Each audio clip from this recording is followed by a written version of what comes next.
Hi guys, kumusta? I hope you're all doing okay. It's been 2 months already since the community quarantine started, and life is very much different now than it was 2 months ago.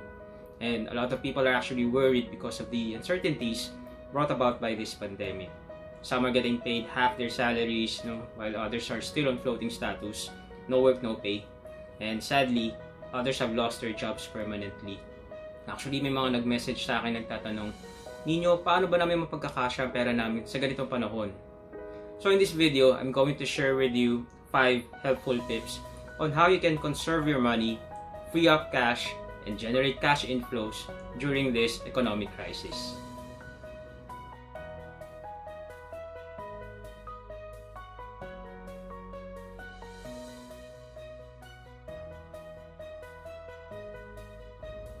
Tip number 1. Planning your budget wisely is very crucial, especially in this time.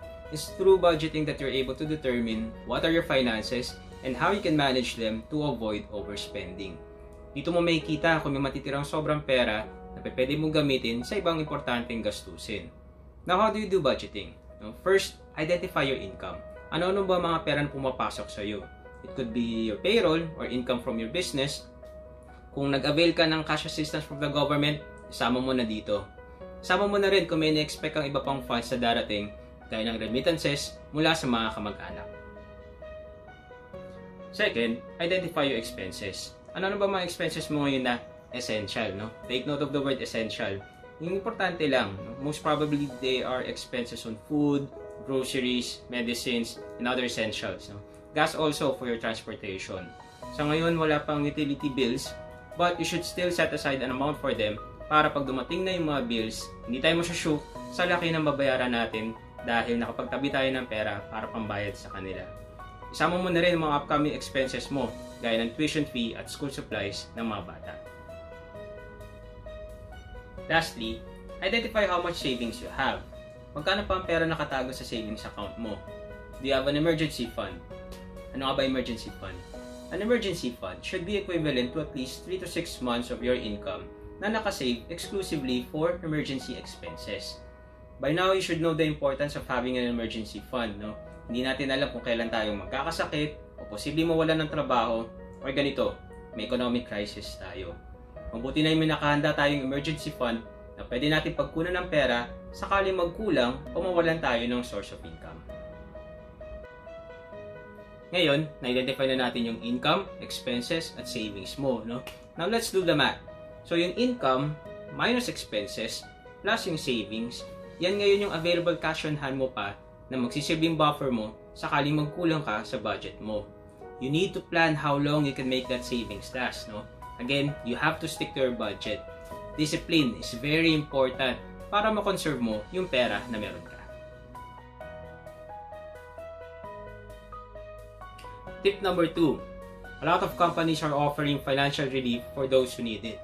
Financial institutions such as banks, lending firms, and insurance companies have given extended grace period for payments of your consumer loans, mortgages, credit cards, and insurance premiums. Some even offer deferred payment options also. So if you need to hold off on your payments, you just need to contact them to ask if they have a deferred payment option.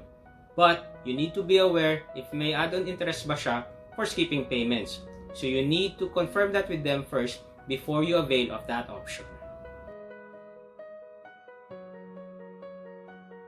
Tip number 3.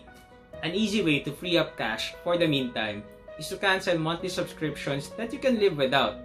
Alamin mo ano-ano ba mga monthly subscriptions mo ngayon. Andiyan ang cable, Netflix, YouTube Premium, HBO Go, Amazon Prime, Spotify Premium, etc. Lahat ba yun kailangan mo?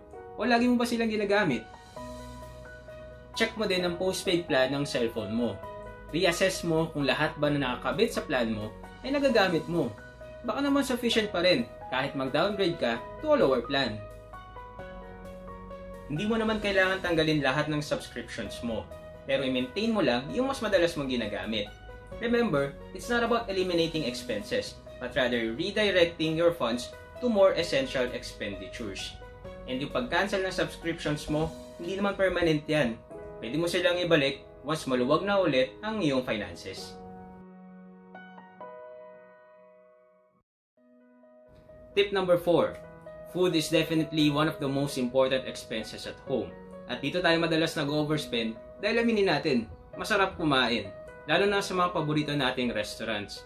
And it's very convenient for us to order food for takeout or delivery kasi less hassle na hindi mo kailangang mag-prepare at magluto ng pagkain tapos wala ka pang hugasin pagkatapos ninyong kumain. But restaurant food is more expensive, no? More costly. Isama mo pa yung tips and delivery charges.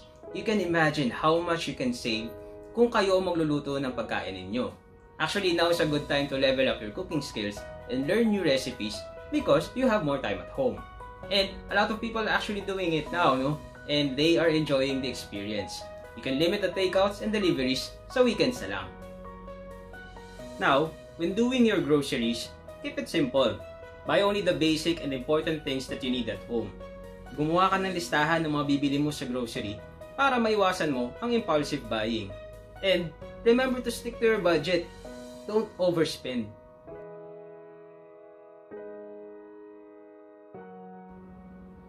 Tip number 5. If you have the extra time, energy, and you're in good health, you can do a side hustle that is still allowed and safe in your city. Make use of your skills to generate extra income. There are a number of side hustle opportunities that you can do even at the comfort of your home. For example, sa food, baka pumatok ang sikat mong lumpiang Shanghai o yung homemade mong steamed siomai. O kaya pwede mong subukan gumawa ng ube cheese pandesal na mabenta ngayon. O baka may sewing machine kayo sa bahay na inaagiw at naalikabukan lang. Pwede kayong gumawa ng washable face mask na trendy but still protective. The face mask will definitely become a necessity even after this pandemic. Uso din ngayon ng mga online trainings. If you have an area of expertise, you can be a virtual tutor while school classes are out. Or kung magaling kang gumawa ng mga analytical reports and spreadsheets, you can offer online tutorials on MS Excel. Or maybe you can render your services to do accounting, bookkeeping, and income tax filing for some businesses. Virtual assistants are in demand right now. You can search for job postings that match your skill sets. Once you get an offer, they will pay you at an hourly rate based on the services you rendered. You can search the internet to look for more side hustle opportunities that are available out there. Alright, to summarize everything, conserve your money by planning your budget wisely and stick to it. Pag kulang ang budget mo, tingnan mo ang mga expenses mo at alamin mo kung alin doon ang pwede mong i-defer at alin doon ang hindi essential para makapag-free up ka ng cash na pwede mong gamitin sa ibang importanteng gastusin. Hanap ka rin na ibang paraan to generate more money para yung pera kikitain mo doon ay pwede mong i-save for future expenditures and emergencies. I know these are very trying times and it's easy to be overtaken and be dominated by our fears, our worries, making us paralyzed and lose sight of our responsibilities, especially if you're a breadwinner. And a lot of people actually experience the same anxieties that you have. But everyone is also looking for ways and solutions to overcome those worries, to not be paralyzed, to move forward.